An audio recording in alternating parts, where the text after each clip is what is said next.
আজ ৬ ফেব্রুয়ারি ২০২৬ নবম পে স্কেলের গেজেট প্রকাশের দাবিতে সরকারি কর্মচারীদের আন্দোলন এক উত্তাল রূপ ধারণ করেছে।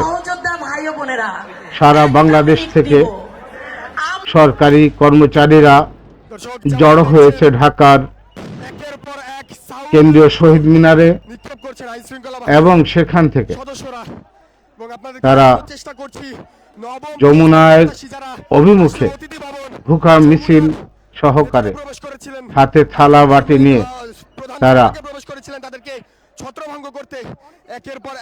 অবস্থান করছে। পুলিশের গ্রেনেড, টিয়ার শেল, জলকামান ব্যবহার করছে কর্মচারীদের ছত্রভঙ্গ করতে। দফায় দফায় পুলিশের সাথে কর্মচারীদের সংঘর্ষ এবং এক পর্যায়ে কর্মচারীরা পুলিশের ব্যারিকেড ভেঙে যমুনায় ঢুকে পড়ে। আপনারা দেখতে পাচ্ছেন পুলিশের বর্বরোচিত গ্রেনেড হামলা, টিয়ার শেল নিক্ষেপ এবং লাঠি পেটা। লাঠি হাতে পুলিশের পেটোয়া বাহিনী এগিয়ে যাচ্ছে। সরকারের পেটোয়া বাহিনী। কোথায় আজ মানবতা? কোথায় আজ সরকারি কর্মচারীদের পাশে কেউ দাঁড়ানোর কেউ নেই? কেন? তাদের তো ন্যায্য দাবি, এটা মেনে নিলে কি হয়? না মেনে নিয়ে তাদের উপরে আন্দোলন, তাদের উপরে অত্যাচার, নির্যাতন করা হচ্ছে, তাদেরকে গ্রেফতার করা হচ্ছে। কেন্দ্রীয় শহীদ মিনারের মহাসমাবেশ শুরু হয় সকাল ৯টায়। আপনারা জানেন এটা ধারাবাহিক চলমান আন্দোলন এবং রাত্রে থেকেই তারা কেন্দ্রীয় শহীদ মিনারে অবস্থান করেছে অনেকেই, এবং সকাল ৯টা থেকে তারা আরো সেখানে জড়ো হয়ে এক মহাসমুদ্রের রূপ নিয়েছে।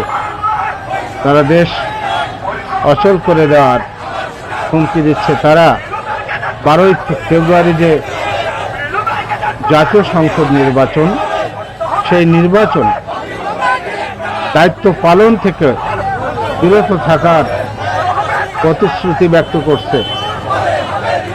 নো গেজেট, নো নির্বাচন। গেজেটের আগে গেজেট, পরে নির্বাচন।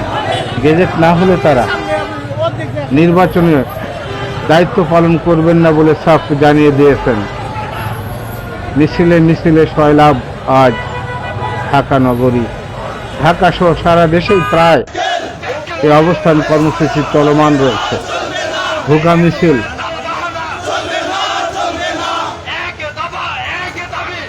কেন্দ্রীয় শহীদ মিনারে মহাসমাবেশ শুরু হয় সকাল ৯টার দিকে এবং এরপরে মিছিল সহকারে প্রধান উপদেষ্টার বাসভবন যমুনা অভিমুখে ভুকা মিছিল, থালাবাটি হাতে নিয়ে কর্মচারীরা ভুকা মিছিল করে।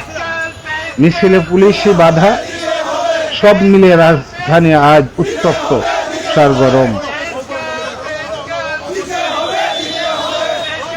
আজ শুক্রবার ৯টা থেকে রাজধানীর কেন্দ্রীয় শহীদ মিনারে জড়ো হতে থাকে হাজার হাজার সরকারি কর্মচারী। বাংলাদেশ সরকারি কর্মচারী দাবি আদায় ঐক্য পরিষদ এর ব্যানারে এই মহাসমাবেশে হাজার হাজার কর্মী অংশগ্রহণ করে। সরকারি কর্মী, নো গেজেট, নো নির্বাচন তাদের দাবি। তারা বলছে ভাত দে, কাপড় দে, নইলে বিষ দে। অর্থাৎ সরকারি কর্মচারীদের দেয়ালে পিঠ থেকে গেছে। ২০১৫ সালে পে স্কেলের পর আর কোনো পে স্কেল দেওয়া হয়নি। প্রায় 11টি বছর পার হয়ে গেল, কোনো পে স্কেল দেওয়া হয়নি।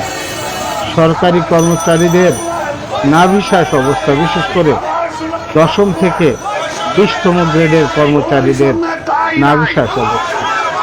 তারা হিমশিম খাচ্ছে সংসার চালাতে, সন্তানের মুখে দুমুঠো ভাত তুলে দিতে পারছে না। তারা আজ অসহায়।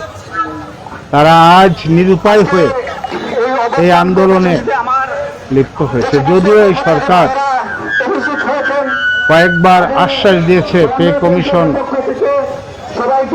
বাস্তবায়ন করবে, কিন্তু পে কমিশনের রিপোর্ট 21 জানুয়ারি 2026 সালে জমা দিলেও প্রায় 1 মাস বিগত হতে যাচ্ছে, প্রায় অনেকদিন হয়ে গেল।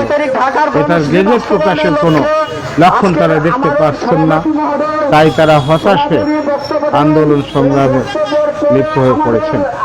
বাংলাদেশ সরকারি কর্মচারী দাবি আদায় ঐক্য পরিষদ, সচিবালয় কর্মচারী ঐক্য পরিষদ, সারা দেশের কর্মচারীরা আজ রাজপথে। অফিস আদালতগুলোতে অচল অবস্থা বিরাজ করছে। তারা তাদের অর্পিত দায়িত্ব ছেড়ে রাজপথে অবস্থান নিয়েছে পে স্কেল বাস্তবায়নের দাবিতে। বেলা 11টার দিকে শহীদ মিনার থেকে আন্দোলনকারীরা প্রধান উপদেষ্টার বাসভবন যমুনা অভিমুখে ভোকা মিছিল শুরু করেন। মিছিলটি শাহবাগ মোড় পার হয়ে হোটেল ইন্টারকন্টিনেন্টাল সংলগ্ন এলাকায় পৌঁছালে পুলিশি বাধার মুখে পড়ে। সেখানে ধাওয়া, পাল্টা ধাওয়া এবং পুলিশ জলকামান নিক্ষেপ করে কর্মচারীদের ছত্রভঙ্গ করে দেওয়ার জন্য। মোড়ে মোড়ে পুলিশি বাধার মুখে পড়ে এই সরকারি কর্মচারীরা। আইন শৃঙ্খলা রক্ষাকারী বাহিনী যেন তারা পেটুয়া বাহিনীতে পরিণত হয়েছে। তারাও সরকারি কর্মচারী, কিন্তু তারা এই অবৈধ সরকার, অন্তর্বর্তীকালীন এই অবৈধ সরকারের অবৈধ আদেশ পালনে তারা যেন মরিয়া হয়ে উঠেছে। আপনারা দেখতে পাবেন ঢাকা বিএনপি কমিশনার মাসুদ সাহেব, উনি বলেন পিটাও পিটাও। এটা কোন ধরনের ভাষা? এটা কোন ধরনের আদেশ? তিনিও সরকারি কর্মচারী। আমরা অতীতে দেখেছি যারাই বেশি বাড় বেড়েছিল তাদের অস্তিত্ব কিন্তু সংকটে পড়েছে। আপনার অস্তিত্ব সংকটে পড়বে, তাই সাবধান হন। সরকারি কর্মচারীরা একটি দেশের প্রশাসনিক কাঠামোকে সচল রাখতে হলে তাদের অবশ্যই তাদের দাবি মেনে নেওয়া উচিত। আপনারা জানেন, আপনারা এখনো যারা সরকারি কর্মচারী ঘরে বসে আছেন তাদের উচিত একাত্মতা ঘোষণা করা। আপনারা জানেন এখান থেকে আন্দোলনরত যারা নেতৃত্ব দিচ্ছিলেন মালেক ভাই সহ আরো অনেকেই গ্রেফতার করে নিয়ে যাওয়া হয়েছে। তাদের প্রতি অমানসিক নির্যাতন চালানো হচ্ছে। অনেকেই গুলিবিদ্ধ হয়েছেন, আহত হয়েছেন। প্রায় অর্ধশতাধিক আহত হয়ে হাসপাতালে ভর্তি হয়েছেন। তাদের সন্তানের মুখে দুমুঠো ভাত তুলে দেওয়া, এটা কি তাদের অপরাধ? এই চাওয়াটা কি তাদের অপরাধ? তারা কেন আজ পুলিশে হামলার শিকার হচ্ছেন? তীব্র নিন্দা, প্রতিবাদ জানাচ্ছে। আন্দোলনকারীদের ছত্রভঙ্গ করতে police sound grenade, tear shell নিক্ষেপ করেছে। পুলিশ দুপুর 12টার দিকে মিছিলটি ছত্রভঙ্গ করতে কয়েকশো রাউন্ড টিয়ার শেল নিক্ষেপ করে। এতে পুরো এলাকা ধোঁয়ায় আচ্ছন্ন হয়ে পড়ে। মিছিলের সামনের সারিতে থাকা আন্দোলনকারীদের সরাতে পুলিশ গরম পানি ব্যবহার করে, জলকামান ব্যবহার করে। এটা কোন ধরনের? এটা তার দাবি আদায় করছে, ন্যায্য দাবি আদায় তারা তৎপর হচ্ছে। এটা দিয়ে দিলেই হয়, তারা ঘরে ফিরে যাবে। কিন্তু কালক্ষেপণ করছে, তাল বাহনা শুরু করেছে তাদের সাথে সাধারণ মানুষ একাত্মতা ঘোষণা করবে, কারণ দেয়ালে আজ পিঠ থেকে গেছে। পুলিশের লাঠিচার্জ, পেয়ারশেল নিক্ষেপ, জলকামান নিক্ষেপ, গরম পানি ছুড়ে মেরেছে এই কর্মচারী নেতাদের উপর, কর্মচারীদের উপর, সরকারি কর্মচারীদের উপর, যারা সরকারি আদেশ বাস্তবায়ন করে, যারা নিরলসভাবে দেশের সেবায় নিজেদেরকে নিয়োজিত রেখেছে, তাদের উপর এই ধরনের অত্যাচার, নির্যাতন, এটা এক ধরনের ফ্যাসিবাদী চরিত্র।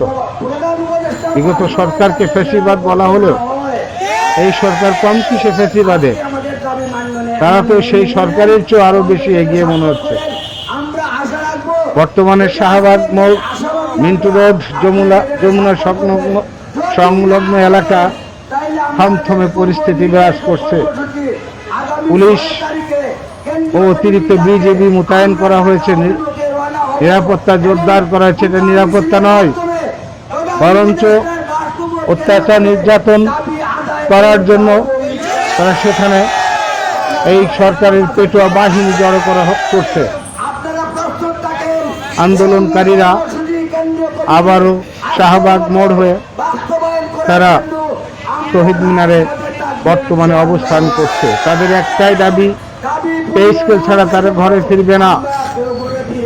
পে স্কেলের নো গেজেট, নো ঘরে ফেরা। তারা কাফনের কাপড় মাথায় বেঁধে এসেছেন, তারা মরতে প্রস্তুত, আর খালি হাতে তারা ফিরে যেতে চাচ্ছেন না। তাদের স্লোগান অফিস না রাজপথ। আজ তারা বলছে রাজপথ, রাজপথ, অফিস না রাজপথ, রাজপথ, রাজপথ। যমুনা রে যমুনা, পে স্কেল ছাড়া যাবো না। যমুনা রে যমুনা, প্রজ্ঞাপন ছাড়া যাবো না, ঘরে ফিরে যাব না। সরকারের পক্ষ থেকে কার্যকর আশ্বাস না পাওয়া পর্যন্ত তারা ফিরে যাবেন না। প্রশাসন বলছে জননিরাপত্তা, ভিআইপি এলাকা শৃঙ্খলা রক্ষায় তারা কঠোর অবস্থান নিয়েছে। এরা সন্ত্রাসী নয়, এরা তাদের দাবি আদায়ে তারা ঐক্যবদ্ধ হয়েছে। তাদের দাবি মেনে নিলে হয়, তাদের দাবি মেনে নিলে এই আন্দোলন মুহূর্তেই ফিরে যাবে ঘরে। এই আন্দোলন তাদের বাঁচার আন্দোলন, মাথা উঁচু করে বাঁচার আন্দোলন। এই আন্দোলন থেকে পিছু হটার কোনো পথ নেই। তাই সরকারের উচিত এই জীবন যাত্রার যে ব্যয় নির্বাহ করতে গিয়ে তারা হিমশিম খাচ্ছে, তাদেরকে সম্মানজনকভাবে পে স্কেলের গেজেট প্রকাশ করে তাদেরকে তাদের নিজ নিজ দপ্তরে, অফিসে, আদালতে, পরিদপ্তরে, হাসপাতালে ফিরে যাওয়ার ব্যবস্থা করে দেওয়া হোক। 2015 সালের সর্বশেষ পে স্কেলের পর থেকে জীবনযাত্রার ব্যয় বেড়েছে কয়েকশো গুণ। সে তুলনায় বেতন একই জায়গায় স্থবির হয়ে পড়ে আছে। তাই তো তাদের ভুকা মিছে। অষ্টম পে স্কেল দেওয়া হয়েছিল 2015 সালে। চাল, ডাল, বাসা ভাড়া সহ নিত্য প্রয়োজনীয় দ্রব্যের দাম বর্তমান থেকে 60 থেকে 70% কম ছিল। আপনারা দেখছেন আন্দোলনকারীদের পেটানোর নির্দেশ দিচ্ছেন ADC Masud, CMP commissioner Masud. আপনি এই ক্ষমতার দাম্ভিকতা আপনার বেশি দিন থাকবে না। পেটাও, পেটাও, পেটাও। এরা কি গরু ছাগল? পেটাও, পেটাও। এই ধরনের আন্দোলন, এই ধরনের কথা পেটাও, পেটাও, যত বড় পেটাও। শহীদ মিনারে আবারও অবস্থান নিয়েছে। তারা ফিরে যাবে না, ফিরতে তারা পারে না। তাদের এক দফা, একই দাবি, প্রজ্ঞাপন চাই, প্রজ্ঞাপন। প্রজ্ঞাপন ছাড়া তারা ফিরে যাবে না। আমার সাথে থাকুন, আমার চ্যানেলটি সাবস্ক্রাইব করুন। নিত্য নতুন ভিডিও পেতে আমি আপনাদের সহায়তা করব। আপনারা দেখছেন জনসমুদ্রে পরিণত হয়েছে শহীদ মিনার। ফিরে যাবে না, ফিরতে পারে না। সন্তানের শিক্ষা ভাতা, হাস্যকর ভাতা, টিফিন ভাতা 200 টাকা প্রাথমিক বিদ্যালয়ে মাসে, এটা প্রতিদিন 6 টাকা, হাস্যকর। ফিরে যাবে না।